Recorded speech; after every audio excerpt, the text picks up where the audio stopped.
नमस्कार मित्रांनो, नशीबवान या मालिकेच्या 20 सप्टेंबरच्या भागात आपल्याला पाहायला मिळणार आहे. मोन्याला बाहेर केक सापडतो तर तो लगेच गिरिजाला म्हणतो, तायडे बघ केक पाठवलाय कोणीतरी. तो केक रुद्रनेच तेथे ठेवलेला असतो आणि तो लपून हे सगळं बघत असतो. त्याच्यासोबत त्याचा एक मित्रसुद्धा असतो. तर तो त्याला म्हणत असतो, अरे जा की त्यांना पण कळू दे तो केक तू दिलायस म्हणून. तर लगेच तो म्हणायला लागतो, मला तर फक्त त्यांच्या चेहऱ्यावरचा आनंद बघायचा आहे. गिरिजा तो केक कट करते आणि ती आणि मोन्या दोघेही खूप खुश असतात. त्यावेळी रुद्र म्हणत असतो, मला त्या आनंदावर माझा स्वतःचा हक्क नाही गाजवायचा आहे.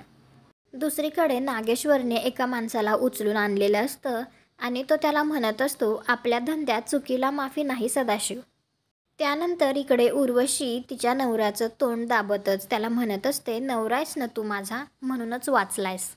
त्यानंतर देवाचे 2 माणसे आलेले असतात. त्यातील एक जण म्हणत असतो, बोल ज्या प्रेमाखातर तू एवढी किंमत मोजलास. दुसरीकडे रात्री नागेश्वरला एक सावली दिसत असते आणि तो खूप घाबरून जातो आणि ती सावली त्याच्यावर असा तलवारीने वार करते. तुम्हाला हा भाग कसा वाटला ते कॉमेंट करून नक्की सांगा. व्हिडिओला लाईक करा. आपल्या मराठी मालिका चॅनलला सबस्क्राईब करा. भेटू उद्याच्या भागात.